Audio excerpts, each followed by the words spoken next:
Stephen Kavanagh, and thank you for tuning in to Amped Up Magazine. We're at 12th and Porter with Christen Cole, opening up for Chris Hurt. Tell me a little bit more about yourself and what's going on with you these days. Well, I recently got signed to a record label called EB Records, which is managed by my producer, Brett. And since we've recorded that, we released an EP called Just Walk Away that's on iTunes and different online sources. And I'm, at this point, wanting to take the next step and go on tour and really do this thing. And so I'm ready to take that step. Just Walk Away. Tell me a little bit more about Just Walk Away and what inspired you to write that song or how that song came about. Sure. Well, Just Walk Away, the whole, it's actually a line that's in one of the songs. It's a song called You're a Temple, and the whole album is, it's a concept of walking away from things that aren't good for you, which can be relationships or bad attitudes or just sometimes people that are not the best influences on you. And how did you get inspired to fall into the alternative genre of music? Well, my heroes are Led Zeppelin and Queen and the Moody Blues and the Moody Blues, absolutely, and yeah, and from the '90s too. I love Radiohead and Jeff Buckley and just listening to the greats of the '70s and the '90s. Those are my two favorite decades. They've just really inspired me to not just be a good guitarist, but let the guitar be a voice for itself as well. And I have to say, you've mentioned some very, very good musicians there. And how would you say, based on what you just stated, all that conglomerate of artists, how does that evolve and project out of you? Well, it's just different ideas that I'll take from different people. I love the way that Radiohead, they don't necessarily write in songs and lyrics, they write more in concepts. And so that's really inspired me lately to take song form of bridge and verse and chorus and just kind of throw it out the window and do something more experimental. And then there's some people like the Beatles that did very experimental stuff, but some of the stuff was just straight ahead pop. And so I try to have a diverse attitude when writing and doing things like that. All right, being from Virginia and moving to Nashville, what inspired you to move to Nashville? It was the music industry. For a while I thought I would move to LA or New York, but I just love the Nashville music scene and how we still can be ourselves without becoming plastic or becoming part of the box. And tell me a little bit more about being a musician and also having a passion and being inspired to be a producer as well. What's that like, mixing it together? I love it. I mean, it's just like an artist is given different paints to paint with, different colors. I mean, doing music can be like the color yellow that you paint with, but producing can be like the color red that you add to it. So it all is put on the canvas of music, and I just love producing because I get to speak into my own work, but other artists' work as well.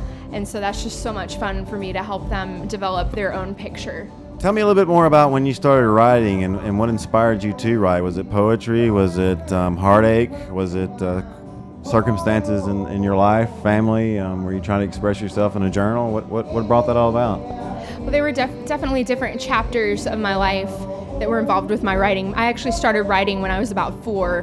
My whole family is very musical. My grandpa's a bluegrass guitarist and my mom's a violinist and a pianist, organist, and I did a lot of music with my grandpa and my mom growing up, and so I would write these little gospel songs that were just really these cheesy church songs that would be on a little notepad that I actually found last time I was over at my mom's house.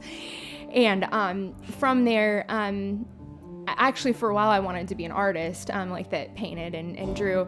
And then it was actually, I started listening to music that was really honest, which, believe it or not, I listened to, in the 90s, I was listening to Alanis Morissette and just how she's very honest in her music. And so still is. And so I was just very inspired to start being honest. And in college, I picked the guitar and the piano back up again and realized that this was what I was born to do versus anything else.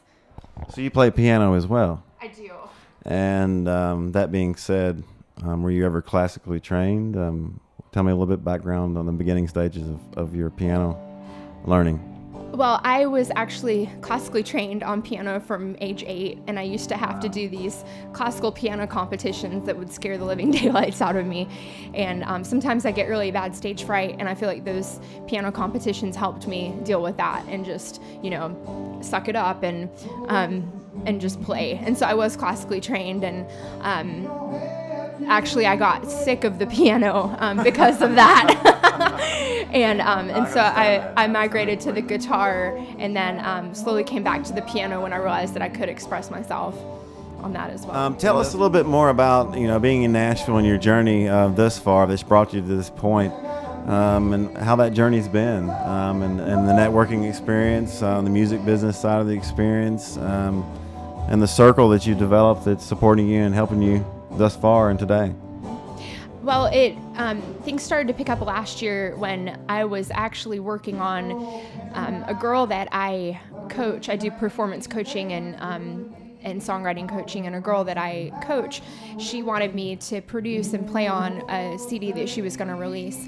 And so the person that was going to make her CD asked me to come and play one of my songs for him, and he just loved it. And so he ended up bringing me onto his label, and it's Brett Teagarden is really who I owe so much to right now, because he's really helped me to not only be able to do my own music, but work with a lot of other people in different circles too.